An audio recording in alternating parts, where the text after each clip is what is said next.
These past few years of COVID and the current cost of living crisis has given us every opportunity to experience every emotion under the sun. Shock, disbelief, kindness, burnout, resilience, caring. There's been a variety of emotion. Grief is a big one. Grief for the loss of a lifestyle or a loved one. Grief for the loss of a pregnancy or a job or a relationship or a friendship. Time is a great healer. It is often empathetically said to heal the spirit and soothe the soul in times of loss, which is often better than the outpouring of emotional glue that lets you never ever forget, oh, what a tragedy it is, thus making healing and time stand still for you. Well-meaning and comforting words can sometimes be muted by other emotions associated with grief, like anger, guilt, loss, or that feeling of just being all alone in the world. And let's be fair, much of the world isn't dealing too well with the financial downturn that the world is experiencing right now. And why would they?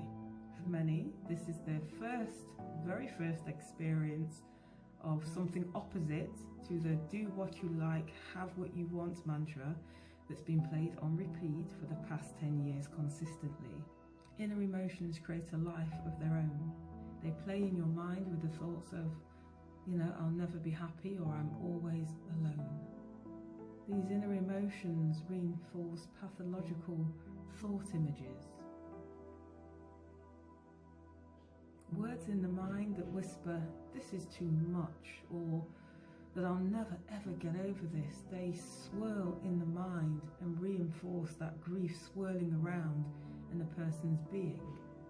The thing is, because of the stifling effect of grief, it often affects how you deal with others and deal with your own situations in your life.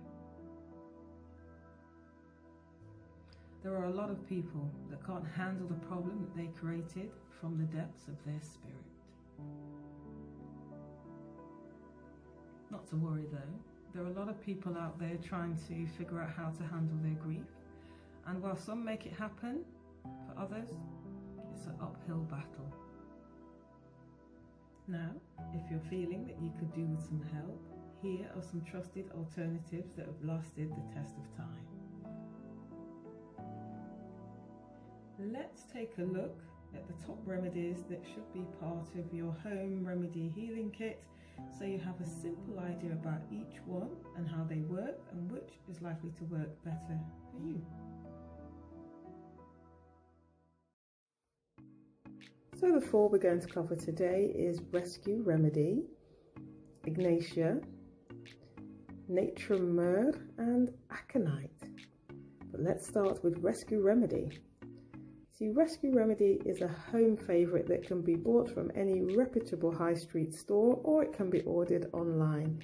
Rescue Remedy is excellent for taking down any feelings of anxiety, for any feelings of grief, or any emotional outburst or any emotional unsettledness. Rescue Remedy is a favourite. It comes in a dropper or in a little tabs of sweets, and it has lots of varieties of usage, especially if you want to have a good night's sleep as well. The wonderful thing about Rescue Remedy is that it can be put in water and sipped throughout the day. That way it helps to calm and support your emotional balance. And the Rescue Remedy is based on one of the original Bach flower remedies, and that recipe hasn't been changed in centuries, and it works superbly well. Ignatia is for more acute grief, like when people are sobbing hysterically or they're sighing all the time. Everything is like, as if they have a great weight on their chest. One of the images of Ignatia is a storm-tossed sea of emotions, where people are like, why me? Why now? Some of the physical symptoms In addition, there may be a heaviness of the chest, and this can include all kinds of cramps and spasms, such as contraction of the throat or a muscle where they think that they have a lump in the throat. Ignatia is also again about alternating mood swings. Remember the image of being tossed at sea in a sea of emotions. So they will have alternating moods and sudden changes in moods and sadness, and some weeping and then sighing and weeping. There'll be a desire to be alone. Then there'll be worse for consolation. Then they may be averse to company and conversation, but also at the same time may be very brooding and dwelling on the past. They could be really sensitive and sentimental and prone to like a silent anger, especially if they have like a silent grief. This will exacerbate the mental exertion because that will aggravate them even more.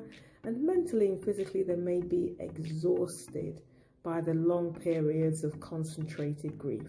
So those are just some of the things and some of the emotions and behaviours that we may see in patients with ignatia, with the need for ignatia to help them with their grief. Natrum muriticum, otherwise known as nat mur, is more of a silent type of grief. You know, the ones where you say, "Are you okay?" and they say, "Yes, I'm all right." They will kind of present in that way. It's one of the most common natural medicines for grief that happened long ago. So especially when the person has shut down their feelings, people that say, "I never cry, I never shed a tear." That would be the kind of common expression that you would hear. So whether that loss was a deep loss, like the loss of a parent or the loss of a romantic partner, or something special, another special person in their life, people needing natmur as a remedy were people that were also deeply hurt, really felt it very deeply, that loss, and then they put a big wall around their heart. It's as though they vowed never to be happy again, or they vowed never to be vulnerable again. The grief is most likely to surface when, they're not on guard. Possibly it may come up for them in a dream, or when they've had too much alcohol, or on the anniversary of that loss, and when they may not even know why they suddenly feel so down and blue.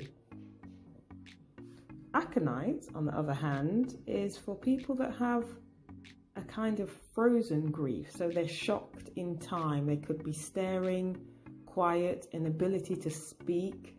That adrenaline is high, so they're wide-eyed, ready in that fight or flight or freeze response. The person may also feel a little bit shaky and afraid and very much stunned. So this is how Aconite would present themselves in that immediate shock, and giving that remedy would help to relieve those symptoms almost instantly. So all in all, suppressed grief quietly strips away your vitality and puts stress on the entire body systems, leaking out your essential life force energy. Flare-ups like eczema, psoriasis may occur in response to the internal stress and may never really settle until that stress is released. So knowing about these remedies will give you an opportunity to deal with grief in a natural, non-addictive and non-debilitating way. So take the time to look after yourself and know when your body is needing help. Remember to like, share and subscribe, or email or call us.